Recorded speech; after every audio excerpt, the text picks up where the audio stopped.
అందరికీ నమస్కారం. ఈరోజు మనం వినబోయే కథ బంగారు బాతుగుడ్లు. రచయిత జి. నిర్మలా గారు. ఇక కథలోకి వెళితే, ఒక నగరంలో రాముడు అనే పేద యువకుడు ఉండేవాడు. వాడికి నా అన్న వారెవ్వరూ లేరు. వాడికి ఉన్నదల్లా ఒక కొంప, ఒక కోడిపెట్టాను.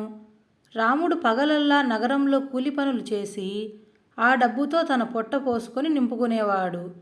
ఒక్కరోజు సంపాదన దొరక్కపోతే తన కోడి పెట్టిన గుడ్లు ఉడకేసుకు తిని మంచినీళ్లు తాగి తృప్తిగా పడుకునేవాడు. రాముడి ఇంట పొరుగున గురవయ్య అనేవాడు ఉండేవాడు. గురవయ్య దురాశాపరుడేగాక ఒకరు పచ్చగా ఉంటే చూసి ఓర్చలేనివాడు. రాముడు చిల్లిగవ్వ చెయ్యకపోయినా ఉన్నది తిని నిశ్చింతగా తిరుగుతూ ఉండటం గురవయ్యకు కడుపు మంటగా ఉండేది. బలిసి కొవ్వు పట్టి ఉన్న రాముడి కోడిపెట్టను చూసి కూడా గురవయ్య అసూయపడేవాడు. ఒకనాడు రాముడు ఇంటిలో లేని సమయంలో గురవయ్య ఆ కోడిని పట్టి కోసి వండుకొని ఆరగించేశాడు. రాముడు ఇంటికి వచ్చి చూసేసరికి కోడిపెట్ట లేదు. దాని ఈకలు అవి పొరుగువాడి ఆవరణలో కనిపించాయి. రాముడు గురవయ్య వద్దకు వెళ్ళి, నా కోడిని ఏమి చేశావు అని అడిగాడు. మా పిల్లి ఎక్కడి నుండో ఒక కోడిని తెచ్చి తినబోయింది. నేను ఆ కోడిని కాపాడదామనుకున్నాను. ఆ కోడి చావనే చచ్చింది. ఇక చేసేది లేక వండుకు తిన్నాను. ఆ కోడి నీదేనని నాకేం తెలుసు అన్నాడు గురవయ్య.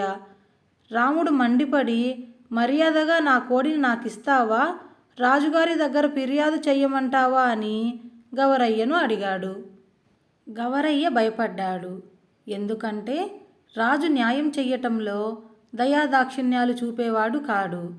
గవరయ్యకు జరిమానా గాని ఖైదు శిక్ష గాని పడి తీరుతుంది. ఏదో విధంగా రాముడితో రాజీ పడటమే మంచిదని గవరయ్య రాముడికి ఒక బాతుపిల్లని ఇస్తూ, నీ కోడికి బదులుగా దీన్ని పట్టుకుపో అన్నాడు.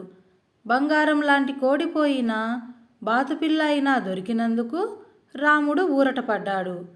కొంతకాలానికి బాతుపిల్ల పెరిగి గుడ్లు పెట్టసాగింది. ఇంతలో వర్షాకాలం వచ్చింది. ఒకనాటి రాత్రి వర్షం జోరున కురుస్తుండగా ఒక ఫకీరు వచ్చి గవరయ్య ఇంటి తలుపు తట్టాడు. ఎవరది? వేలాపాలా లేదు. ఈ వర్షంలో నీకు తలుపులెవరు తీస్తారు? వెళ్ళు వెళ్ళు అని ఫకీరుతో అని గవరయ్య ముసుగు తన్ని పడుకున్నాడు. ఫకీరు వచ్చి రాముడి ఇంటి తలుపు తట్టాడు. రాముడు తలుపు తెరచి తడిసిపోయి చలికి వణుకుతున్న ఫకీరును చూసి లోపలికి రమ్మని అతనికి పొడి బట్టలు ఇచ్చి చలి కాచుకోవటానికి చితుకుల మంట వేశాడు. ఆ మంట మీదనే 2 బాతుగుడ్లు ఉడకపెట్టి రాముడు ఫకీరుకి తినమని ఇచ్చాడు. బాతుగుడ్లు చాలా రుచిగా ఉన్నాయి నాయనా, ఏది నీ బాతు అని ఫకీరు రాముణ్ణి అడిగాడు. రాముడు గంప కింద నుండి బాతును తెచ్చి ఫకీరుకు చూపాడు. దేవుడు నీకు మేలు చేస్తాడు నాయనా అంటూ ఫకీరు బాతును నిమిరి వర్షం తగ్గిపోవటం చేత ఆ చీకట్లోనే వెళ్ళిపోయాడు. ఆ మర్నాటి నుండి ఆ బాతు మామూలు గుడ్లకు బదులు బంగారు గుడ్లు పెట్టసాగింది. దానితో రాముడి దరిద్రం తీరిపోయింది. వాడు కూలికి వెళ్ళటం మానుకొని బాతు పెట్టే బంగారంతో తాను తిని మిగిలినది దాన ధర్మాలు చేయసాగాడు. కానీ వాడు ఆ పూరికొంపను మాత్రం విడిచిపెట్టలేదు. గవరయ్యకు రాముడి జీవితంలో ఏదో మార్పు కలిగినట్లు తెలిసింది. కానీ అది ఎలా కలిగినది తెలియలేదు. అతను రాముడి మీద ఒక కన్ను వేసి ఉంచాడు. ఒకరోజు రాముడు బాతు ఉండే గంప కింది నుండి ఒక బంగారు గుడ్డు తీయటం గవరయ్య కంట పడింది. వెంటనే గవరయ్య గుండె అసూయతో అవిసిపోయింది. అది తన బాతే అయి ఉండటం చేత గవరయ్య కడుపు మంట మరింత అయ్యింది. నా బాతును నాకిచ్చెయ్యి అంటే రాముడు ఇవ్వడు. అందుచేత గవరయ్య తన నౌకర్లను 2 వెంటబెట్టుకొని రాజుగారి దర్బారుకు వెళ్ళి ఆయన న్యాయ విచారణ జరిపే సమయంలో, మహారాజా, నా పొరుగున ఉన్న రాముడనేవాడు నా బాతులను చాలా కాలంగా కాజేస్తున్నాడు. అవి ఒకటొకటే పోతుంటే ఏ గండు పిల్లో కాజేస్తుందనుకున్నాను.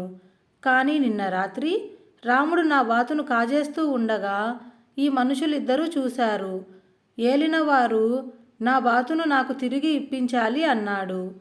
రాజుగారు తన భటులను పంపి రాముణ్ణి బాతుతో సహా దర్బారుకు పిలిపించాడు.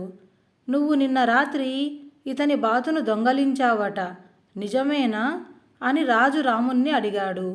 గవరయ్యకు బాతు రహస్యం తెలిసిపోయిందని రాముడికి అర్థమైంది. మహారాజా, నేను దొంగతనం చెయ్యలేదు. ఇది అతని బాతే. కానీ కొంతకాలం క్రితం నా కోడిని కాజేసి చంపి తిని దానికి బదులుగా నాకు ఈ బాతును ఇచ్చాడు అన్నాడు రాముడు. అబద్ధం. నిన్న ఈ మనిషి దొంగతనం చేస్తుండగా చూసిన ఈ ఇద్దరు సాక్షులు ఉన్నారు. వాడు చెప్పిన దానికి సాక్షులెవరు అన్నాడు గవరయ్య. రాజుగారు, ఈ బాతును ప్రస్తుతానికి నా వద్ద ఉంచి రేపు మీ ఇద్దరూ రండి, తీర్పు చెబుతాను అని గవరయ్యను రాముణ్ణి పంపేశాడు. ఆ రోజు కూడా ఆ బాతు రాజుగారి దగ్గర బంగారు గుడ్డు పెట్టింది. రాజుగారు తన కళ్ళను తానే నమ్మలేకపోయాడు. ఈ రహస్యం ఫిర్యాదీలకు తెలిసే ఉండాలి.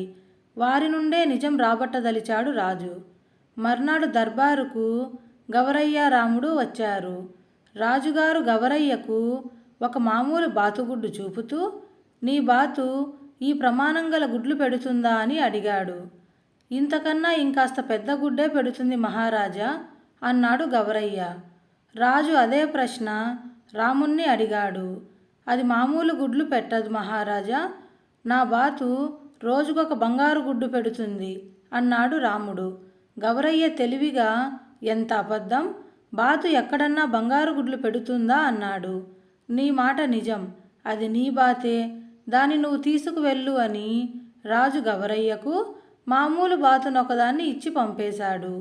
తనకు న్యాయం జరగనందుకు విచారిస్తూ నిలబడ్డ రాముడితో రాజు, దిగులు పడకు, నీ బాతు నా వద్దనే ఉన్నది, అది బంగారు గుడ్లు పెట్టడానికి కారణం ఏమిటి అన్నాడు. రాముడు ఫకీరు సంగతి అంతా రాజుకు చెప్పాడు.